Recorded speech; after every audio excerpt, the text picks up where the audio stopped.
The disciple called Nicodemus of Bethany was in reality the son of Nicomedes IV of Bithynia. Joseph of Arimathea was in reality Joseph of Judea, an extremely wealthy tin merchant and descendant of King Zedekiah and Mattathias. The Virgin Mary of Bethany was in reality Mary of Bithynia and wife of her rich uncle Joseph of Judea.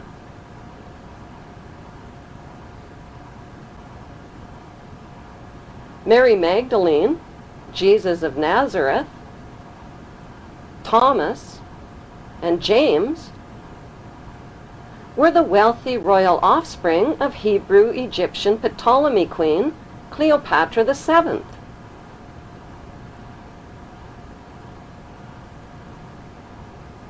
Why did the Bible alter and even omit key historical names and dates?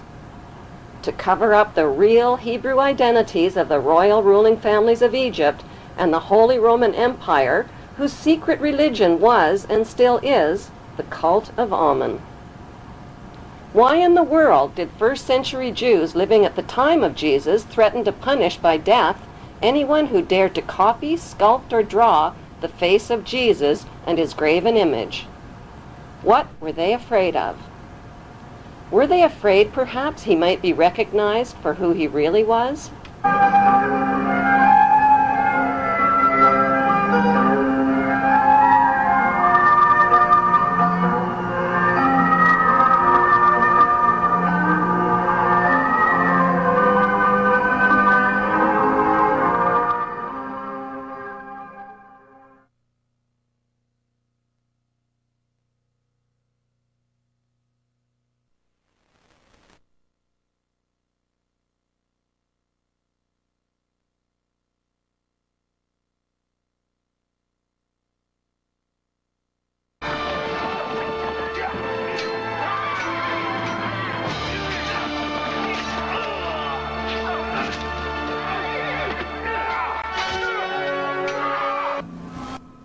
After the crucifixion, a Jewish rebellion against Roman rule broke out in Jerusalem. The Roman soldiers destroyed Solomon's temple, burned Jerusalem, and eventually renamed the land of Israel Palestine. The Hebrew tribes dispersed from the land of Israel and joined together into a ferocious force of brutal seafaring warriors. They named themselves after their 6 great ancestors, the 6 Hebrew Hyksos kings who once ruled Egypt. The VI in their name, Vikings, is the Roman numeral for 6. 6 kings. Was the largest tribe of Israel and the first to replace the god of Judaism with pagan fertility gods. The tribe of Dan became seafaring pirates, looting their way from Greece along the Mediterranean, leaving evidence of their migration route. Like signposts, they incorporated the name of Dan into the names of mountains, towns, and rivers, like the mighty river Danube. They raided their way up the coast of Europe and built settlements in the British Isles and in Scandinavia. The country of Denmark literally means the mark of Dan. Carvings of snakes and dragons on their ships, the red and white stripes on their sails, and archaeological relics reveal that the tribe of Dan became none other than the dreaded Vikings. The pagans arrived like stinging hornets, and spreading on all sides like fearful wolves, robbed, tore, and slaughtered not only beasts of burden, but even priests and monks and nuns. They came to the church of Lindisfarne and destroyed everything, trampled and polluted the holy places. Their mouths froth, their eyes stare, they howl like wild beasts. Joined by the Israeli tribe of Naphtali, they continued their reign of terror through the British Isles, accumulating massive amounts of wealth. Then the unthinkable happened. Their king, King Canute, was crowned King of England, Denmark, Norway, and Sweden in 1016 AD. And so the tribes of Israel had found a new homeland, and the throne of Israel had found a new throne. the throne of England.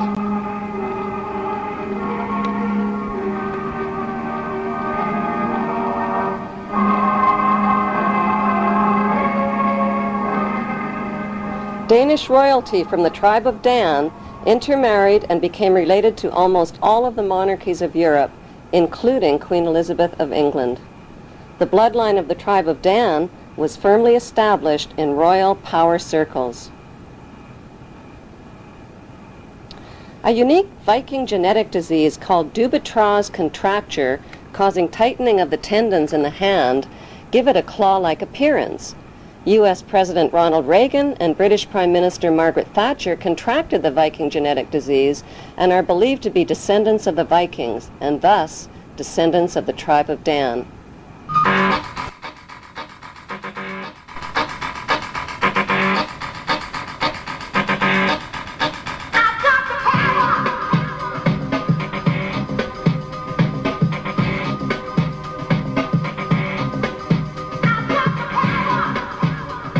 The media has misled the public into believing that Queen Elizabeth II is a symbolic ceremonial figurehead with little or no real power, that she is a cold but harmless old relic who passes her time sipping tea at the palace. Nothing could be further from the truth. As British monarch, Queen Elizabeth II is the wealthiest, most powerful person on earth. She embodies the crown and supreme world power. Presidents of the United States are forbidden any title of nobility and are subservient to the monarch. The U.S. President is Commander-in-Chief of the Armed Forces based at Camp David, which is known to insiders as Camp King David.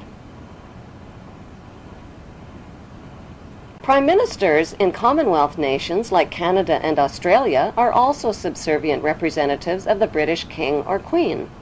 They are her spokesmen.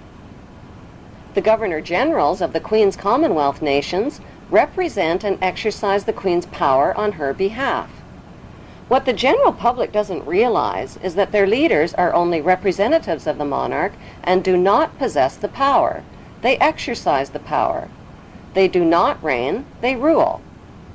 The monarch, on the other hand, reigns but does not rule, possesses the power but does not exercise it.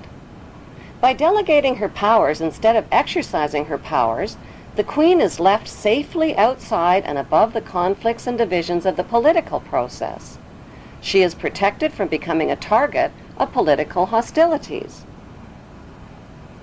Meanwhile, the general public is kept in the dark about the true powers that the Queen actually possesses, powers that she delegates but has not yet chosen to exercise. So what exactly are these powers that the Queen possesses but has not chosen to exercise? Her powers include the power to choose the Prime Minister and to dismiss the Prime Minister through her Governor-General, the power to dismiss ministers and the government, the power to dissolve Parliament and call new elections, the power to refuse legislation passed by Parliament, the power to command the armed forces and raise a personal militia. She has the power to read confidential government documents and intelligence reports, the power to declare a state of emergency and issue proclamations. She has the power to call elections and enact laws in Her Majesty's name. Few people realize that not a single law is passed without the Queen's consent. She has the power to exercise Crown prerogatives, which means the Queen can declare war through her Prime Minister without even the agreement of Parliament. She has the power to grant and bestow titles and honors like Sir, the power to pardon convicted criminals. So why has the Queen been allowed to legally possess all of these supreme powers? For the sake of tradition? What exactly is the meaning of the term the Crown? The Crown is defined as executive powers exercised in the name of the monarch. The actual crown itself, worn by the monarch, is a symbol of the Queen's executive powers. The Parliamentary Oaths Act of 1866 requires all leaders of 54 Commonwealth nations to swear an oath of loyalty to the Queen, not to the people who elected them. I swear by Almighty God that I will be faithful and bear true allegiance to Her Majesty Queen Elizabeth, her heirs and successors according to law, so help me God. Those who do not swear allegiance to the Queen are deemed unfit for office, including the Prime Minister, police, military, judges, legislators, lawyers, and public servants. New citizens to the Queen's Commonwealth nations must swear allegiance to Her Majesty the Queen. Public land in the Queen's colonies like Canada is called Crown land and includes Aboriginal land. Government corporations are called Crown corporations. The Central Bank of Canada and the Canadian Mint are Crown corporations independent of most government controls.